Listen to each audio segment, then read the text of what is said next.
Hello student, Delhi police के लिए हमने जो पेपर एनालिसिस करवाए हैं उसी का आज हम पार्ट 2 कंप्लीट करेंगे। यह 1/12/2020 की सेकंड शिफ्ट का पेपर है। अगर आपने पिछले वाला शिफ्ट का पेपर नहीं देखा है तो उसकी वीडियो की डिस्क्रिप्शन में लिंक मिल जाएगी, वहाँ से आप जाके देख सकते हो। तो चलिए स्टार्ट करते हैं। क्वेश्चन 1, भारत विश्व के कुल भौगोलिक क्षेत्र का कितना प्रतिशत भाग है? तो इसका राइट आंसर था 2%। फिर एक क्वेश्चन 2 जो करंट अफेयर्स का क्वेश्चन है। फिर एक क्वेश्चन 3, चापचर कुट त्यौहार निम्नलिखित में से किस राज्य में मनाया जाता है? तो इसका राइट आंसर था मिजोरम। फिर एक क्वेश्चन 4, कुल क्षेत्रफल की दृष्टि से भारत का सबसे छोटा केंद्र शासित प्रदेश कौन सा है? आंसर लक्षद्वीप। फिर एक क्वेश्चन 5, निम्नलिखित में से किस उपकरण का उपयोग अवशोषित या विकसित ऊष्मा को मापने के लिए किया जाता है? तो इसका राइट आंसर है कैलोरीमीटर। फिर एक क्वेश्चन 6, वर्ग किलोमीटर भूमि क्षेत्र के हिसाब से भारत दुनिया का सबसे बड़ा देश है। भारत 7वां ऐसा देश है। फिर एक क्वेश्चन 7, निम्नलिखित में से किसे संयुक्त राष्ट्र राज्यसभा के 75वें सत्र का अध्यक्ष चुना गया था? वोल्का बोजरिक। फिर एक क्वेश्चन 8, 1192 ईस्वी में तराइन के द्वितीय युद्ध में पृथ्वीराज चौहान को निम्नलिखित में से किसने पराजित किया था? तो इसका राइट आंसर था मोहम्मद गौरी।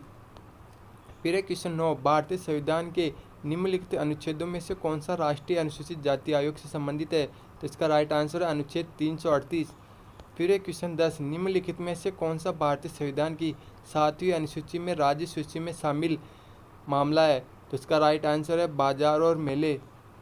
यह क्वेश्चन करंट अफेयर्स 2020 का है। ये भी करंट अफेयर्स का क्वेश्चन है।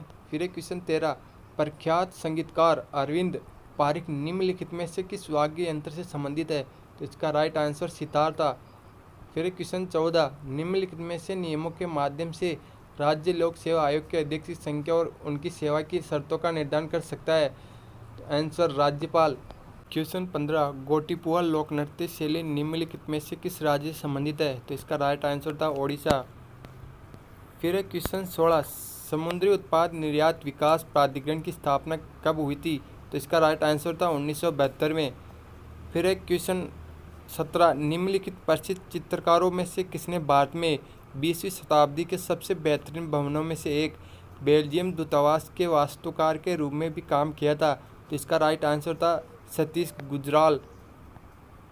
फिर एक क्वेश्चन 18, निम्नलिखित में से किस राजा ने एक चांदी का सिक्का जारी किया था जिसे 16वीं शताब्दी में रुपया कहा गया था? तो इसका राइट आंसर था शेरशाह सूरी। फिर एक क्वेश्चन 19, बच्चे को दूध पिलाने वाली माता के दूध में निम्नलिखित में से कौन सा हार्मोन पाया जा सकता है? Answer progesterone. फिर एक क्वेश्चन 20, निम्नलिखित में से किस तंतु को कृत्रिम रेशम भी कहा जाता है? तो इसका राइट आंसर था रेयान। फिर एक क्वेश्चन 21 जो करंट अफेयर्स का क्वेश्चन है। फिर एक क्वेश्चन 22, भारत की आकस्मिकता निधि का संरक्षक कौन होता है? तो इसका राइट आंसर था राष्ट्रपति। फिर एक क्वेश्चन 23, भारत में हर साल राष्ट्रीय खेल दिवस कब मनाया जाता है? तो इसका राइट आंसर है 29 अगस्त, तो मेजर ध्यानचंद के उपलक्ष्य में मनाया जाता है। फिर एक क्वेश्चन 24, निम्नलिखित में से कौन सी नदी उन 3 नदियों में से एक है जिनकी आपसी क्रिया के परिणाम स्वरूप उत्तरी मैदानों का निर्माण होता है? तो इसका राइट आंसर है ब्रह्मपुत्र। फिर एक क्वेश्चन 25, आजी लामू निम्नलिखित में से किस राज्य का एक महत्वपूर्ण लोक नृत्य है? इसका राइट आंसर है अरुणाचल प्रदेश। फिर एक क्वेश्चन 26, वाष्पीकरण की प्रक्रिया बारे में निम्नलिखित में से कौन सा कथन सही है? तो इसका राइट आंसर तरल अवस्था गैसीय अवस्था में बदल जाता है। फिर एक क्वेश्चन 27, भारत सरकार अधिनियम के द्वारा ब्रिटिश भारत के प्रांतों के लिए द्विशासन की शुरुआत कब की गई थी? तो इसका राइट आंसर था 1858 में। फिर एक क्वेश्चन 28, भारतीय संविधान के निम्नलिखित अनुच्छेदों में से कौन सा अनुच्छेद संसद को जनहित में आवश्यकता अनुसार 2 राज्यों या भारतीय क्षेत्र के किन्हीं भी भागों में व्यापार, वाणिज्य और पारस्परिक व्यवहार पर प्रतिबंध आरोपित करने का अधिकार देता है? तो इसका राइट आंसर है अनुच्छेद 302। फिर एक क्वेश्चन 29, प्रोटियम, ड्यूटेरियम और ट्रिटियम क्या है? यह एक समस्थानिक आइसोटोप्स है। फिर एक क्वेश्चन 30, निम्नलिखित में से कौन सी प्रमुख नदी एक पूर्व की ओर बहने वाली नदी नहीं है? तो इसका राइट आंसर है नर्मदा। फिर एक क्वेश्चन 31, ऑपरेशन फ्लड निम्नलिखित में से किससे संबंधित है? तो इसका राइट आंसर था भारत के डेयरी उद्योग। फिर एक क्वेश्चन 32, मुगल साम्राज्य पर जहांगीर का शासन किस काल में था? तो इसका राइट आंसर है 1605 से 1627 CE में।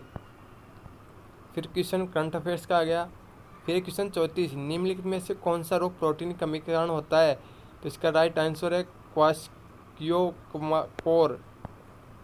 फिर क्वेश्चन 35, ट्राई फूड परियोजना निम्नलिखित में से किस मंत्रालय ने लॉन्च की है? तो इसका राइट आंसर है केंद्रीय जनजातीय कार्य मंत्रालय। फिर क्वेश्चन 36, भारत के कितने सदस्य हर दूसरे साल सेवानिवृत्त हो जाते हैं और नए चुने गए सदस्य उनका स्थान लेते हैं? 1/3 सदस्य। फिर क्वेश्चन 37, भारत की भू राजनीतिक और भूशास्त्र पर वार्षिक वैश्विक सम्मेलन रायसीना डायलॉग का 5वां संस्करण किस स्थान पर आयोजित किया गया? तो इसका राइट आंसर है नई दिल्ली।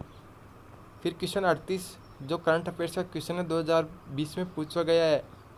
फिर क्वेश्चन 39, महात्मा गांधी के मार्गदर्शन में बारदौली सत्याग्रह में किसानों के आंदोलन का नेतृत्व किसने किया था? तो इसका राइट आंसर है सरदार वल्लभ भाई पटेल। फिर क्वेश्चन 40, निम्नलिखित में से कौन सा अनुच्छेद संपत्ति के अधिकार से संबंधित है? तो इसका राइट आंसर है अनुच्छेद 300A। फिर क्वेश्चन 40, जब भारत स्वतंत्र हुआ उस समय भारतीय राष्ट्रीय कांग्रेस के अध्यक्ष कौन थे?